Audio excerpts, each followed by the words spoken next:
saying that, as Michael has indicated, that this is a highly personal view. It is not intended as either a theological or philosophical treatise on the subject of technology and religion. I've noticed that in December you had a session on third world justice, and much of my experience are built around my membership as a governor of the International Development Research Center, which supports research in, for, and by third world countries, hoping that the kind of aid that develops will be the appropriate kind. As a matter of fact, I'm on my way to a governor's meeting now in Ottawa for 3 days, and in a few weeks I'll be off on field trips to Singapore and the Far East visiting some of the projects. I thought that that might tie things into some of your past lecture series and maybe help you to understand the approach that I'm taking in this talk.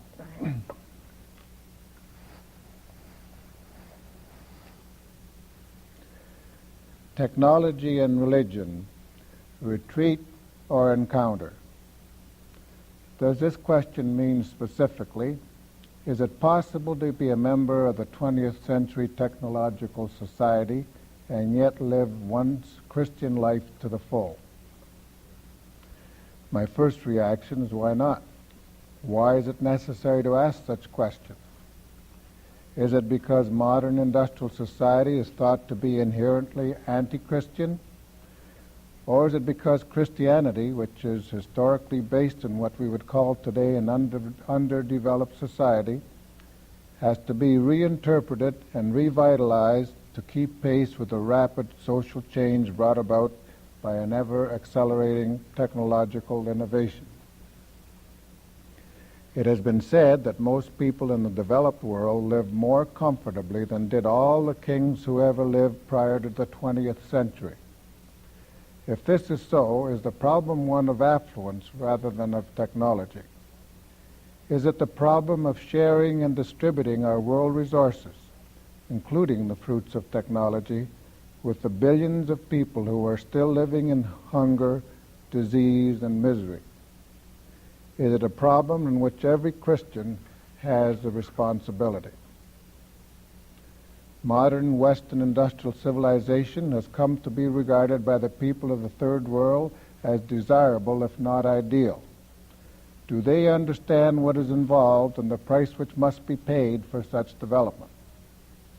Are they aspiring to a civilization which is based on materialism and which seems to bring with it the loneliness and impersonality of urban life and the frustration and awesome responsibility of nuclear and economic power? On the other hand, what other prospect is there? As one representative of the less developed nations said at the Cancun conference in the fall of 1981 in Mexico, material abundance is not the sole purpose of human existence, but poverty defeats all other possibilities.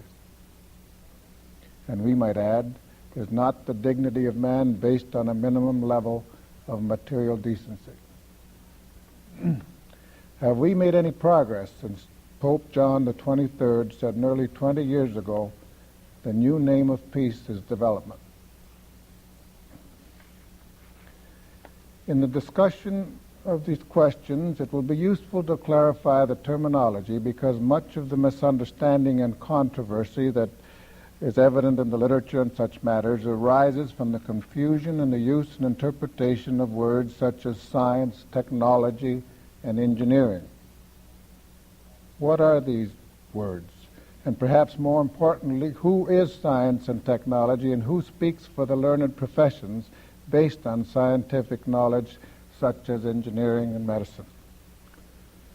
While the basic meaning of science is simply knowledge, science has become a particular branch of knowledge with its own particular mode of research and discovery and its own language. Science is a system of relationships, of organized data and information, which is derived from observation, analysis, and manipulation of natural phenomena. It is man's attempt to know and to understand nature and to explain it through laws, theories, and constructs. The scientist's description of natural phenomena is not necessarily what the physical world really is like. What a scientist knows is restricted to that which is subject to direct perception and observation, and by the reproducibility of such observations. The statements of science are relative and statistical in nature. The supernatural, the spiritual, the emotional are excluded from science by definition. What can science say about angels, beauty, love, faith, or conscience? Turn to technology. Technology is the creation and application of knowledge, tools, machines, materials, resources, techniques, systems, and processes for the extension of human faculties to satisfy man's needs and wants, that is, to control and modify his environment. In all cultures and all ages since the first Homo faber, it has related human life to nature, fundamental to human survival. Why is it that the machine now seems to us a threat? For most of our history, technology has satisfied our practical needs without the use of science. That is, it was not based on not based on theory, but on trial and error, skilled approaches, and experience. The scientific revolution, and particularly the deliberate application of science, which is the domain of the professional engineer, are relatively recent in our history. Until the 19th century, it was technology that helped to advance science. And unlike the modern synergistic relationship, science had very little relevance for technology. Modern scientific technology is a confluence of unsystematic tool-making and intellectual hypothesis. While pure science is completely objective, that is, free of missions and practical goals and free of even human needs and wants, applied science is the use of science for some practical human purpose. It is a matter of action rather than speculation. And engineering is applied science, but it is much more than that. Engineering is the application of knowledge for the benefit of mankind. Its purpose is more humane than either science or technology. It must not only marshal all the scientific and other knowledge and technology, but also organize human effort for such purpose, taking into account the economic, social, and cultural factors involved in such activity. Engineering, by definition at least, tries to build a bridge between science and society. And by definition, it should use the appropriate technology, and what we call in the developing world projects sometimes called intermediate technology. The common difficulty in the use of these terms is that science is used as an all-inclusive umbrella for pure science, applied science, technology, and the technology-based professions. For example, we have a Science Council of Canada. Strictly speaking, the only science policy to be determined is the share of resources to be devoted to science as part of the general educational system, and perhaps to the support of pure science laboratories. If the intent, on the other hand, is to identify the technologies to the cultural, social, and economic welfare of Canadians, that isn't science at all, but applied science and engineering. It could be less confusing if we had a council on technological development, one function of which would be to advise on industrial strategy for economic benefit. Nevertheless, modern science continues to be used as a shorthand way of expressing all technical matters and enterprises. The other major difficulty is that science is often given the status of a personality or an intelligence or a corporate entity. In fact, there is no organization, regional, national, or international, that can speak for or assume blame or credit for the benefits or evils created by the application of science. And the same is true for technology and engineering. A scientist or engineer can only speak on his own behalf and not for all science or all of engineering. There may be as many dissenting views as there are scientists when a scientist speaks not on his own specialty, but on the impact, application, or ultimate role of science in man's culture. A man may be earning a living in science today and in law or business tomorrow. A career like a technology must be seen to serve man and his society. A scientist's personal values may be completely unrelated to the mythical values generally associated with that word science. Those who see science as a path to absolute knowledge misunderstand the limitations of the scientific method. The scientific way of thinking, in which everything is open to scrutiny, analysis, and criticism, continues to be valid in the proper context. In extreme scientific fervor, man's retreat from God can be so complete that science functions as a religion. But science and technology cannot provide answers to enable man to cope with the final meaning of human existence. Jacob Bronowski, one of the most respected scientists of our day, put his finger on the vital difference between the scientific and the human act. In a quote, "It is said that science will dehumanize people and turn them into numbers. This is false, tragically false. Look for yourself at the crematorium at Auschwitz. That was not done by gas, that is science. It was done by arrogance. It was done by ignorance. We have to close the distance between the push-button order and the human act. We have to touch people." And by these words and more, Bronowski inferred that it is not the tragedy of science that its discoveries are used for destruction, it's the tragedy of mankind. The delusion that science is an institutional enterprise to solve problems and a production agency which turns out better knowledge and better technology on demand could lead to the paralysis of the moral judgment.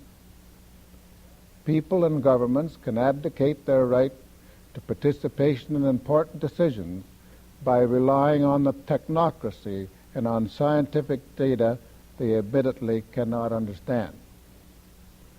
Scientific expertise cannot define what people need, want, or tolerate. Only the informed judgment of a majority of wise men acting on the much more complex level of human relation and negotiation can determine our social goals related to individual, collective, and spiritual values.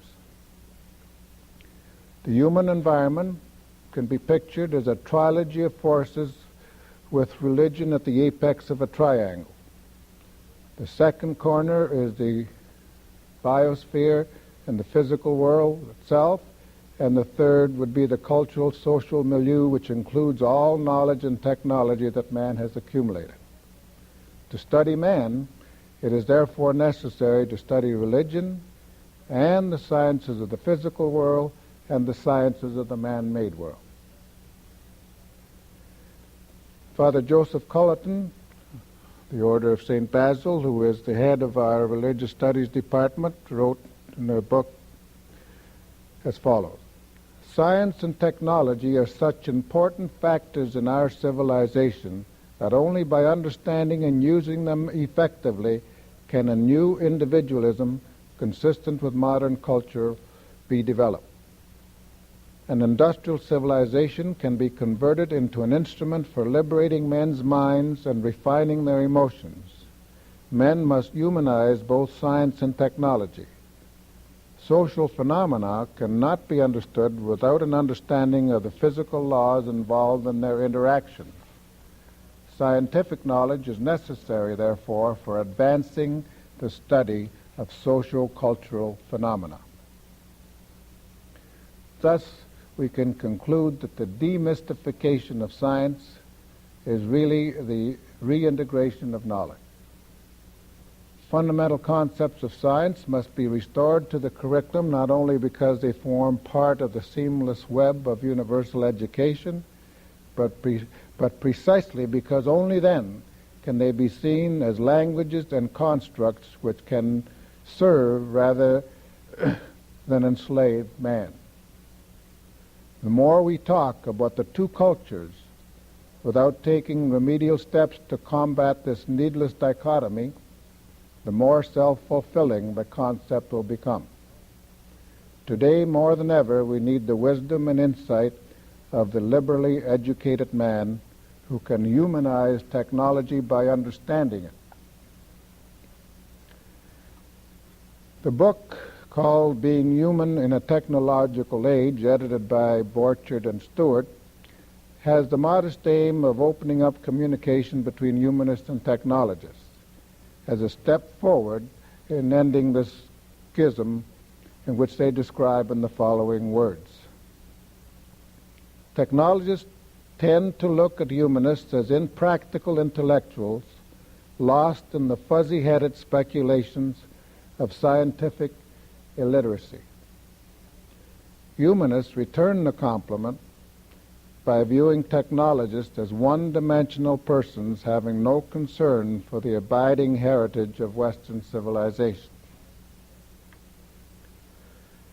James Killiam, Jr., who was a special advisor to both President Eisenhower and Kennedy, has said, "If we are to make headway in solving the horrendous problems which confront us, there must be collective efforts whereby science and engineering, the arts, and the social sciences and the humanities come together in the fellowship of one great humanistic enterprise." The confluence of science and humanities, that is, the reintegration of knowledge in an updated program of liberal education, is a necessary but insufficient step in the mission of developing a completely humanized technological and social system. The further liberalization of the engineer and the more intensive study of the humanities in the academic sector will not of themselves eliminate the world's evils. There must be also a definite connection between education and conscience, so that man may dominate the earth and transform matter by imposing upon science rationality, humanity, and spirituality. The world today may not tolerate the luxury of knowledge for its own sake. The sacred value of general and scientific knowledge must be related to how it can serve man in his material needs and in his spiritual goals. All organized knowledge can be viewed as a technology revealed by God to man through the talent of intelligence to satisfy man's needs and to bring him closer to God. Questions on the cultural and social impact of science and technology have been raised since the emergence of modern science and more frequently since the Industrial Revolution. The study of history reveals an unbroken story of man's inhumanity to man and the exploitation of technology by kings and governments for military and selfish purposes. Gerald Crikey of DePaul University and a past president of the American Catholic Philosophical Association writes, "Our times give birth to a collage of personalizing and depersonalizing factors. It is unfair to blame the latter exclusively on technology and to wring one's hands about the future a la Guardini or Hello. It is my unromantic belief that technology has wrought far more good than evil, and that what is needed in a world of 3.8 billion people is not less technology but more technology. That is, unless we wish to go back to the human life lived only by a few well-born, with the rest eking out but a subhuman existence. It is not technology, but it's in its misapplication that depersonalization occurs. And his vision is not of a return to pre-technological golden age, but an advance to an era of enriched humanness made possible by new technology. A Jesuit, Norris Clark, professor of philosophy at Fordham, wrote some 10 years ago that one of the two main perspectives among Roman Catholic thinkers is predominantly pessimistic, looking on technology primarily as a dehumanizing force, radically if not incurably materialistic and secularist in its roots and fruits, and calculated of its nature unless severely reined in to corrupt the humanistic, spiritualistic, and religious development of future man. Those who hold this view are found principally, it seems, among humanists of a literary and artistic temperament who have never quite accepted modern experimental science as a truly humane enterprise. Now, the second main perspective, he writes, which places a much more positive value on technology as an element in the total development of man, as an image of God, is attracting steadily increasing weight, and it is undeniably in this direction that the teaching of the last three popes has been tending. And we can add now the last four popes. The extreme views on the subject may be described as utopian or dystopian. The utopians believe that all our social progress is due to the growth of technology, and that further growth would bring technological solutions to every social problem: the elimination of scarcity and disease, the improvement of communication and education, and the eventual elimination of conditions which would cause aggression, prejudice, sectarianism, nationalism, oppression, and exploitation. The other extreme, the dystopians believe that technological growth is responsible for most of our social evils, undermining freedom and democracy, stimulating growth of bureaucracy and mass manipulation, alienation of people from nature and their fellow humans, making work more tedious, unchallenging, and psychologically unhealthy, and increasing the danger of self-destruction or ecological disaster. As strident as the message of the dystopians and anti-technologists may be, it is bound to fall on deaf ears. Industrialized man is too self-indulgent, too busy enjoying the fruits of technology to be told he should turn off the horns of plenty. But however unrealistic, a mild technophobia can be useful to warn us of the potential dangers of undirected progress and relentless growth, which could be the outcome of a blind, uncomprehending reverence for science and technology. While I have spent a good part of my academic career in a hortatory attempt to extend the idea of liberal learning for the scientist and engineer, I realize fully well that engineers and scientists do not have the power to make major decisions. My experience is that engineers have been on the whole honest and sincere, but naive if not innocent. As a group, they have been dedicated to integrity and a primary responsibility to the public, although they may lack maturity through a simple faith in efficiency and progress. Engineers can be conservatives or radicals, hawks or doves, idealists or pragmatists. They are people who respond to public needs as they did in medieval times when nearly all the engineering work was related to religious structures or to Cistercian technology. If the engineering profession is not on trial, it may be that our entire social system is. The big questions are not technical, they are primarily political. To a large extent, the world is run by politicians and entrepreneurs who are expected to be subtle and at times devious, and who, naturally anxious to retain power, are somewhat expedient.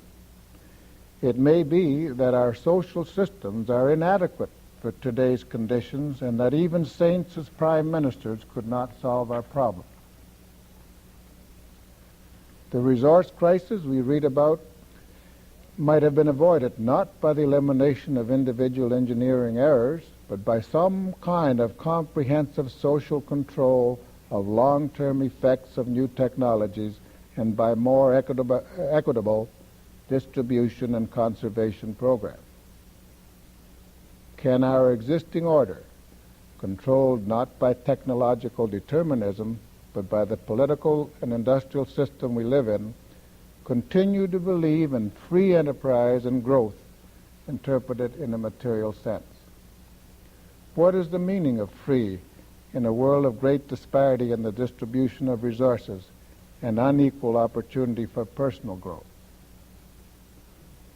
Morris Strong, former chairman of the board of the International Development Research Center and currently chairman of the United Nations Environmental Program, has stated, "The limits we confront today are not primarily physical. They are limits of political and social will and of adequate institutional means to assure careful use of the Earth's resources and equitable distribution of benefits and costs resulting from their use. They demand a more mature kind of growth that is less materially oriented. Change is inevitable. The only question is whether we will be its victims or its beneficiaries." We re-encounter here the great problem of civilization, the relationship between the secular and the spiritual, and we must find some means to impose values on the political process. Every new machine brings up the original question: does it deliver in response to the specific human use, or can it distort the use and perhaps dominate the user? The crucial difference in today's problem is the disproportionate scale of power. It is paradoxical that just as when we have, for the first time in history, the means to abolish hunger, we also have the means to destroy ourselves. We are being called to a heightened level of stewardship. The only alternatives are responsibility or destruction, concern for our fellow man or autonomous arrogance. As Pope John Paul II said, we must put all the resources of mind, science, and culture at the service of peace and of the building up of a new society. Perhaps some steps in that direction are being taken in the activities such as the new technology assessment procedures and the requirement of a social impact statement for major technical projects. And it is hoped that the discussions on a new international economic order will proceed from the UN conference table to the real world of international trade based on social justice.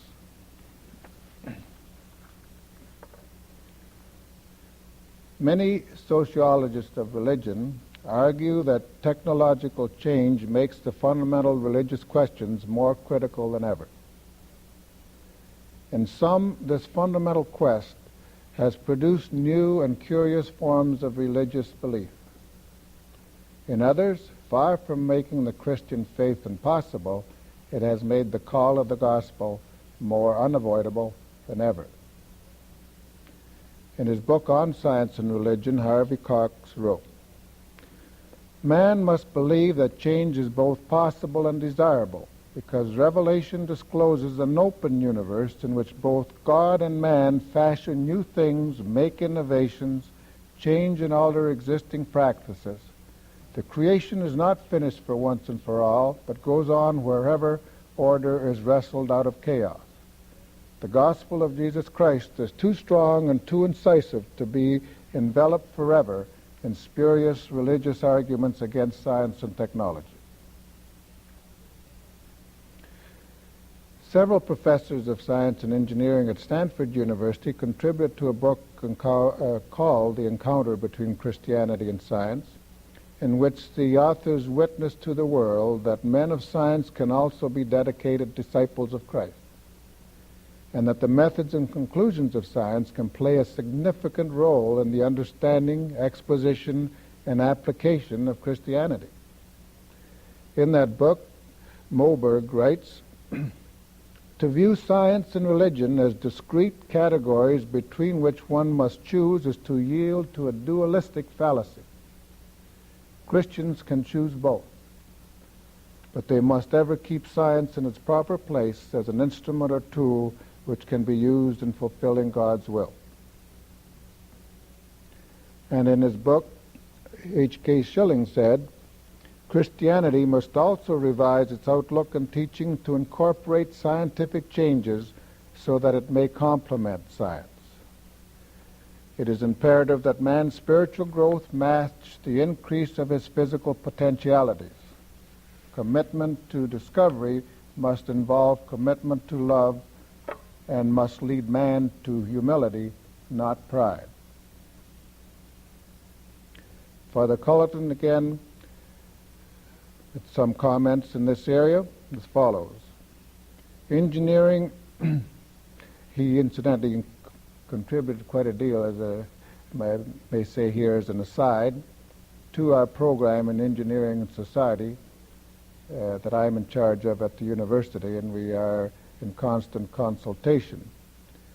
It is one of the originals in technical and engineering curricula, what is now becoming, in a sense, obligatory by accreditation bodies who are becoming more and more conscious of the broader responsibilities of the engineering profession. In his book, as previously cited, he points out the necessity for the Christian to draw from the universe all the truth it can reveal. Faith in God can complement and assist this process.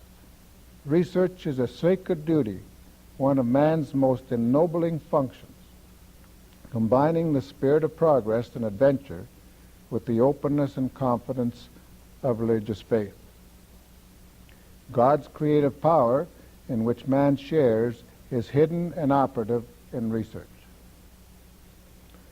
Another Brazilian, and a former student, later an academic colleague of mine, the name of George Kosicki, passed up a brilliant future in biochemistry and in university administration to devote his full time to charismatic renewal. He wrote a book entitled Like a Cedar of Lebanon, in which he takes the ancient images of light and life into the laboratory and finds that his scientific knowledge deepens and heightens their spiritual significance, concluding that the light of science enables the eyes of faith to see more clearly and the heart to love more fervently. Now, unlike Marshall McLuhan, I found much satisfaction in reading Pierre Teilhard de Chardin, although I do not pretend to understand either Chardin or McLuhan. Teilhard's overriding hope and optimism probably arise from his success in satisfying his own need to integrate the material and the spiritual in the concept of evolutionary unification and socialization of man. A few quotations may be relevant. To be more is in the first place to know more. Hence the mysterious attraction which has drawn men irresistibly towards science as the source of life. We must know. We must tirelessly and ceaselessly search for something. He envisaged, incidentally, a counterpart to entropy, made famous by C.P. Snow, that fraction of unusable energy which, according to the second law of thermodynamics, is increasing irreversibly. As I mentioned, Teilhard envisaged a counterpart to that negative effect, each succeeding stage of material concentration and differentiation being accompanied by a more advanced form of spontaneity and spiritual energy, entropy equaled and offset by this rising tide. Evolution charges itself with ever-increasing measure of freedom. Increasing organization leads to a greater synthesis and unity. Technical achievement and moral virtue, science and faith in the future may seem to be things that are not only separate but even opposed to one another. But in the concrete reality of total evolution, each of necessity requires the other. And he concludes with, and hope is the essential impulse without which nothing can be done. Hope is the mood that accompanies faith. Progress towards a new social order can proceed only through faith, hope, and charity. Man's concern for fellow man in charitable action, based on faith and hope, gives confidence in the ascent of man as he finds new alternatives and options. While enjoying the material pleasures of a new Garden of Eden, we should remind ourselves that Christ did not promise us a rose garden nor a yellow brick road as a route to his kingdom. The daunting decisions which face us today, the incredible complexities of modern technical and social systems, do present difficult and creative challenges of great magnitude to our religion. In my personal experience as a scientist, an engineer, as a manager of an industrial research institute, as an administrator and executive, and then as an educator, I have found no conflict whatever between my professional pursuits and my spiritual goal. I've had no difficulty in conscience in pursuing technical matters. I see in Christ the carpenter, the engineer of his day, and Benedictine interpretation of the Bible does not view the various human activities and disciplines as being less or more worthy. No disparaging distinction is possible between some higher mental activity and some lower work or achievement. In my own mind, I have added a phrase to the definition of engineering, the application of knowledge for the benefit of man and to the glory of God. I am reminded that in its early stages the scientific revolution was more an outcome of Christianity rather than the adversary it seemed to become later.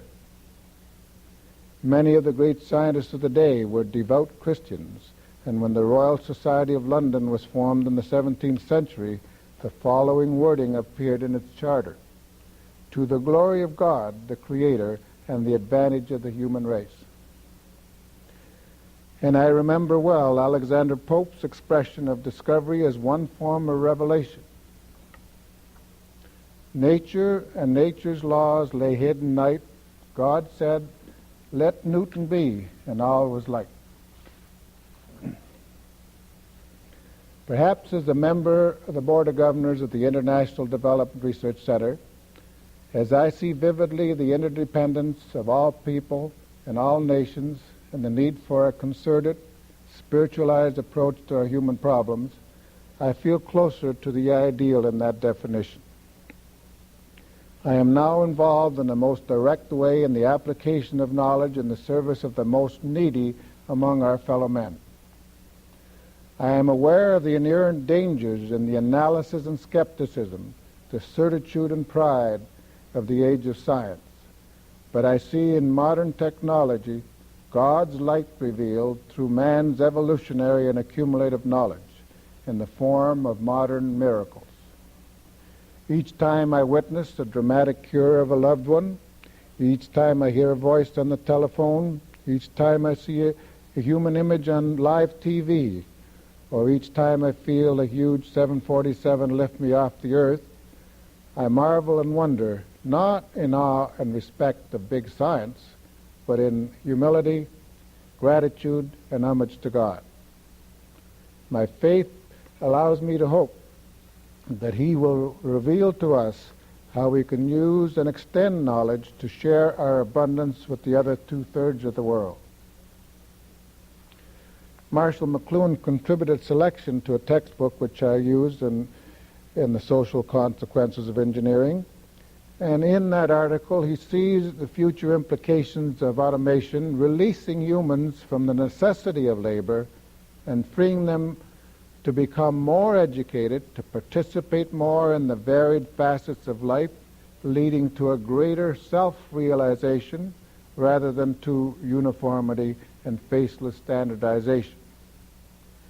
I've always admired Marshall as one who tried to bridge the gap between technology and other forms of culture, and I work for that type of linkage in my teaching, emphasizing liberal education, ethics, and the transition from the know-how to the know-why, from the material to the spiritual.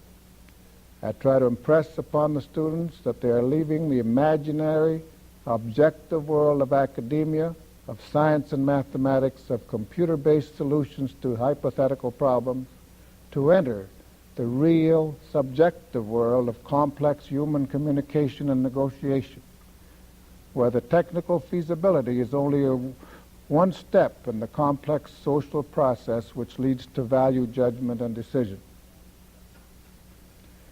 We may recall that following the assassination attempt on Pope John Paul II, he was taken to the Gemelli Clinic in Rome. Father Augustine Gemelli, in whose honor the clinic is named, is an exemplary 20th century man who spent most of his life reconciling technology and religion. Over 85,000 students now attend the Catholic University of the Sacred Heart in Milan, which he founded, and which has a medical school devoted to these objectives that will not only train her medical doctors to a high degree of scientific competence, but also treat them all as brothers and sisters overtaken by misfortune.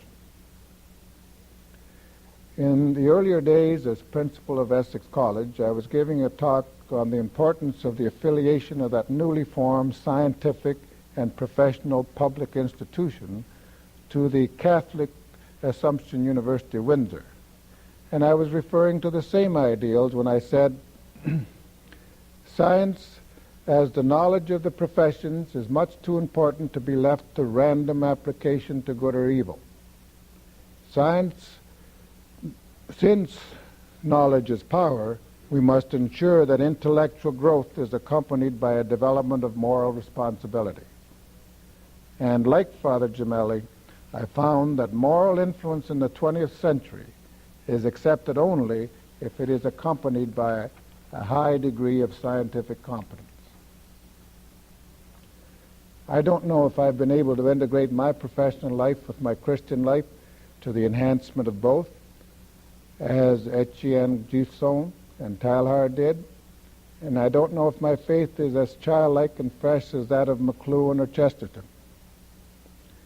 Mindful that Christianity is not based on logical argumentation, which would make one's acceptance of it depend on one's intellectual capacity, I have assumed a simple and receptive attitude, recalling the phrase, "I bless you, Father, for hiding these things from the learned and the clever and revealing them to mere children.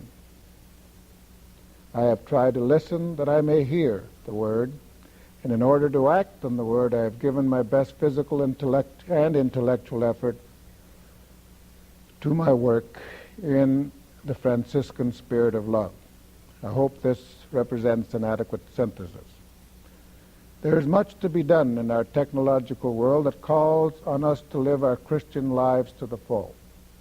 Society must be reorganized to plan and to control technology in order to provide the optimum human environment. This will require anticipatory and responsive human action, constantly striving, as in the words of Robert Browning, but a man's reach should exceed his grasp, or what's heaven for?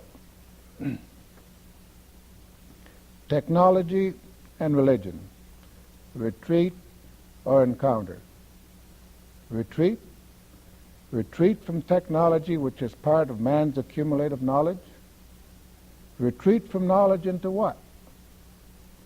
Into the callous brutality of unrelievable pain, the ever-present threat of untimely death with which our ancestors lived? As Toffler said in Future Shock, Those who prate anti-technological nonsense in the name of some vague human values need to be asked which humans. To deliberately turn back the clock would be to condemn billions to enforced and permanent misery at precisely the moment in history when their liberation is becoming possible.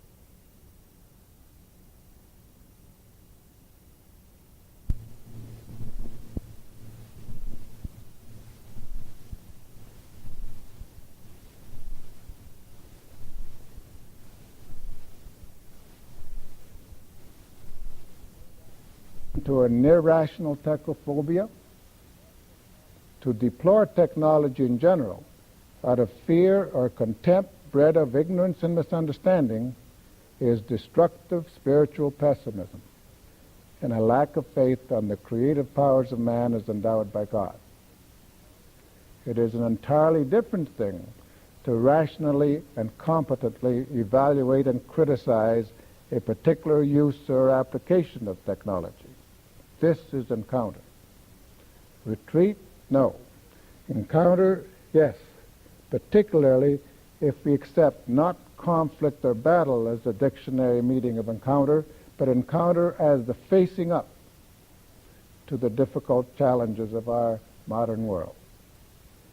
Faith reminds us that for men this may be impossible. For God everything is possible. Ask and it shall be given you. We must work together with the help of God to give the new economic order real meaning.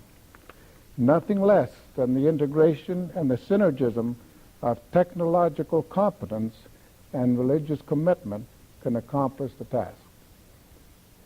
And to end on a lighter note, to stressing the need for human ingenuity and creativity in that effort, perhaps I can invert the initial questions of this presentation as follows.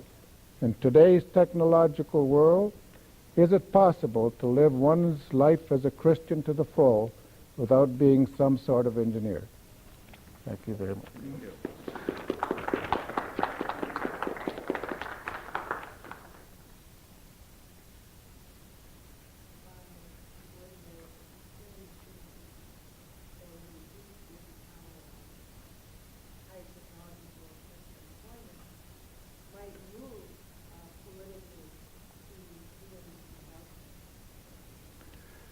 Well, these are not questions easy to answer, but I think that some of the quotations I made, particularly in reference to Marshall McLuhan, indicates that our concepts and our systems of employment and the need to think that you must be employed so many hours a week.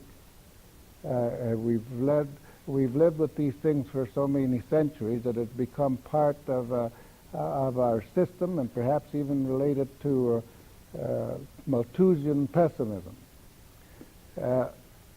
McLuhan is saying that the opportunity is there for a productivity that can be handled by machines which would free people to spend a good deal more of their time towards creative, spiritual, and recreational needs.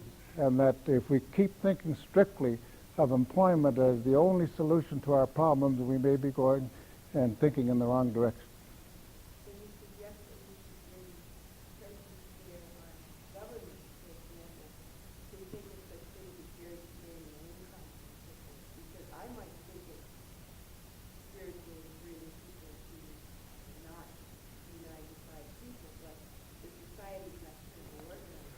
Yes, well, how we put pressures on governments, I don't know, because I still get the feeling that governments use growth and free enterprise almost as a religion. It's still, they're really catch phrases which seems to get them votes, and I don't know whether they can actually get into the philosophical discussions that would involve a whole new system. It's certainly not very palatable for them to hear what I said about the fact that the current political systems may not be adequate for our stage of development, and they don't know, I suppose, any more than we do what changes must be made, and of course they would fear the consequences if this produced a new kind of elective system which put them out of office. Now, that's not giving them too much credit, but I'm just saying that I don't think the solutions are going to be forthcoming from governments. I think that they have a certain inertia to carry on what has worked best, in spite of Donald MacDonald's new commission on economic of the future. I don't know what kind of inputs he's getting, and whether he's just talking to other politicians and industrialists who do have that, I feel, inertia. The input must come from groups such as the work this center is trying to do. Whether that will ever eventually penetrate to political action, maybe we have to do it by infiltration into the political system. Certainly, I feel that engineers, members of my profession, are much underrepresented in the political system compared to the understanding of some of the implications of technology that might be useful at those levels. And I think it's their own fault for not participating more.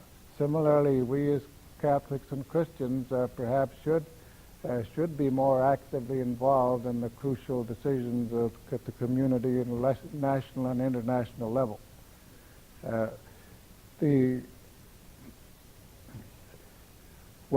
don't want to get on into another major area, but as I mentioned in my talk, if we're thinking only of the present system, and we took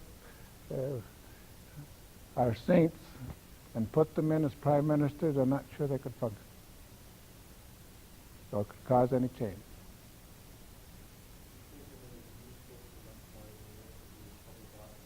Pardon? I think that there should be a wide representation without any disparaging mark about lawyers. We have some in our own family and so forth. I think they're overrepresented, and that many other areas of society are not. Perhaps maybe you brought up maybe a different arrangement, that we should not elect a representative purely on a numerical geographical area, but by having a wider distribution of discipline and representation among labor, among religions, and among professions, and so forth, so that it does require a very comprehensivist approach to the solution of problems on a cooperative level, rather than, for example, the other thing that may be obsolete is the extreme adversary approach in which we settle all matters. It may be adequate and may not be at the political level to criticize, to tempt by any means you can to oppose the other side's proposals, even if they may be good, to get them out of power. It may be the time has come when only cooperative action can accomplish the real goals that we're interested in.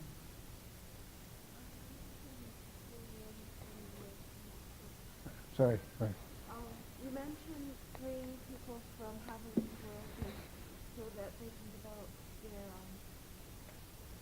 spiritual aspects. But do you think that people could be happy without work or without something to keep salary? Well, now, if you add that second phrase, then I think you've answered your own question. I think that creative activities and working with and for your fellow man and people, I feel there's an unlimited opportunity for social services at the personal level. Whether you call them work and whether that would be the basis for actual distribution of wealth and resources, I don't know. But I would think that while we have all this unemployment, we have all kinds of needy people and handicapped and old people and children who are grossly isolated by lack of attention. So it's more of a social society that you see where people help other people and they don't have to worry about a job and that sort of thing. Yes. Well, whether the job should be a worry or not, it's that concept. I think you must remember too that a lot of the principles of Western civilization comes from Greece, where the elite were the ones that were educated, and they were talking about freedom from having to work in order to pursue their goals, while the rest of society were practically in slavery. Now, what McLuhan, I think, in effect is saying is we all now have the opportunity to become independent enough of slavery and horsepower and human physical power that we may develop our own faculty. Now, how to do this and how to keep the economy working, one of the inconsistencies today is that much of the leisure that is being developed, it is being developed among peoples who do not spend that leisure creatively to help their fellow people, and some of the intellectuals and professionals, rather than working less, aside from their professional work, they're called on to participate in this charitable activity and that community affair, and they're working 20 hours a day. How do we distribute this kind of social responsibility? And how do we more creatively help our fellow man? And again, I don't pretend to have the answers, and I can always fall back on the many conversations I had with Marshall McLuhan, because if you sat with him talking as we are now on a one-to-one basis, he would always put up his hand and say, I don't solve any problems, I just ask questions. Dealing with McLuhan as you did, his idea of the global village, and you're talking about a more representative decision-making body. It's a global problem, Yeah. and not just a significant, U.S. problem or Right. France problem. Technology is so widespread, and everyone is affected by it immediately. How do you? We're looking at a global kind of representation, aren't we, or not just a local? Well, yes, and I think I inferred that by talking, using the word interdependence and on an international level. I think we were fortunate, for example, Prime Minister Trudeau is often maligned for his interest in the third world. Some people tend to say that this is self-serving, but I don't think that any country in the world would have had a better 1-2 combination who would have that worldwide concern on a global solution of problems than when Mark McGuigan was the Secretary of State for External Affairs, and he spoke on the subject frequently, as well as our Prime Minister. I've met representatives through this International Development Center from other countries, and Canada really has a tremendous respect outside of Canada because of that concern, and because they do look beyond their own survival and economic growth. Now, whether we can try to stimulate a similar attitude, particularly in the United States. Some think that Reagan's election was a step backward, and it was in actual fact with regard to the amount of foreign aid, charitable aid. And how we're going to accomplish this, once again, we must get away from the animal and Malthusian instinct, the pessimistic approach that you must fight for your own survival, and that's the only important thing. And yet, if you read most of the articles that appear in the paper, whether it's survival of a political party or an organization or a country's economy, we're all still pursuing the survival instinct.